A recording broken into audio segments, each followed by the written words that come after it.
بسم اللہ الرحمن الرحیم۔ سامعین اکرام، السلام علیکم۔ آج وطن عزیز پاکستان کا 77واں یوم آزادی نہایت تزک و احتشام اور شان و شوق کے ساتھ منایا جا رہا ہے۔ وطن کی محبت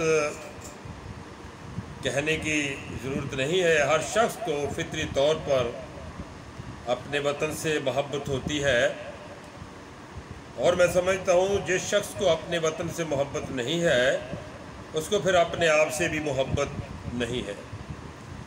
سامعین، یہ وطن ہمارے بزرگوں، ہمارے اسلاف، ہمارے اکابرین کی قربانیوں اور جدوجہد سے بڑی مشکلات کے بعد ہمیں ملا ہے، اور آزادی جو ہے یہ اللہ تبارک و تعالیٰ کی سب سے بڑی نعمت ہے، اور غلامی سب سے بڑی لعنت ہے۔ غلامی کی شب تاریخ جب قوموں پر مسلط ہو جاتی ہے تو انسان نما بھیڑیے محکوموں کا خون پینے اور ان کا گوشت پوشت نوچنے، بلکہ ہڈیاں بھی چبا جاتے ہیں، اور بیچارہ غلام مفت تک نہیں کرتا، کیونکہ غلامی میں تدبیریں اور شمشیریں بیکار ہو جاتی ہیں۔ سامعین، محکوم جس کی تیغ ہیبت ناک سے مغلوب ہوتا ہے اس کے فلسفے کے آگے بھی سپر انداز ہو جاتا ہے۔ گویا غلامی میں نہ صرف جسم مفلوج ہوتے ہیں بلکہ ذہن اور دماغ بھی حاکم وقت کا کلمہ پڑھنے پر مجبور ہو جاتے ہیں۔ سامعین، مسلمان جس کا خمیر ہی جباری و قہاری و قدوسی و جبروت سے اٹھتا ہے، وہ بھلا کسی کا غلام کیسے ہو سکتا ہے، کیسے رہ سکتا ہے؟ جو اللہ کا نائب مناب ہو وہ انسانوں کی غلامی کا طوق کیسے پہن سکتا ہے؟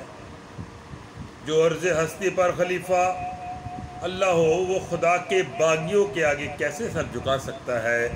زمین و آسمان کی ہر شے جس کے تصرف میں دے دی گئی ہو وہ اپنے تصرفات سے بے نیاز کیوں کر ہو سکتا ہے؟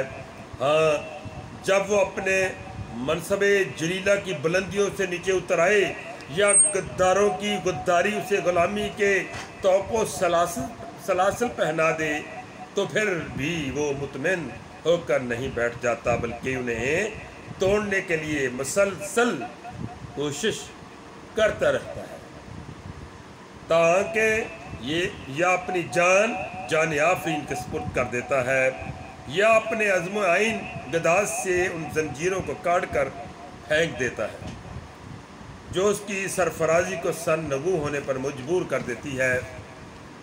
سامعین، ہمارا وطن پاکستان ہماری آنکھوں کا نور اور ہمارے دل کا سرور ہے۔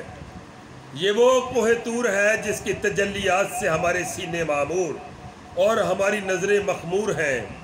یہ وہ سلسبیل و کوثر ہے جس کی آب حیات سے ہماری زندگی قائم و دائم ہے۔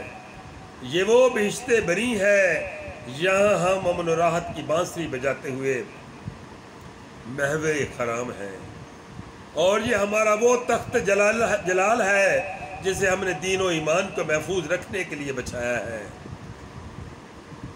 یہ آب حیات بہاتے دریاؤں کی سرزمین جس سے ہماری آرزو اور تمناؤں کی کھیتیاں سرسبز و شاداب ہوتی ہیں، اسے ہم نے قرآن کریم کا نور پھیلانے اور ظلمات کے محیط بادلوں کو اڑانے کے لیے حاصل کیا ہے۔ یہ وہ سرزمین ہے جسے دیکھ کر آسمان کے تارے بھی تمنا کرتے ہیں کہ اس دھرتی پر نثار ہو جائیں۔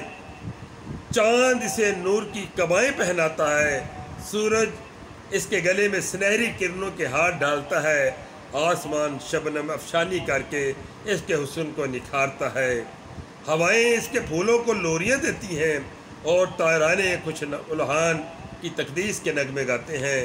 یہ وطن ہماری جان کی طرح ہمیں عزیز ہے۔ یہ وطن ہم نے بڑی کوششوں، ہمارے بزرگوں کی کوششوں، قربانیوں اور تکالیف کے بعد ہمیں حاصل ہوا ہے، تو ہمیں اپنے وطن سے پیار ہے، محبت ہے۔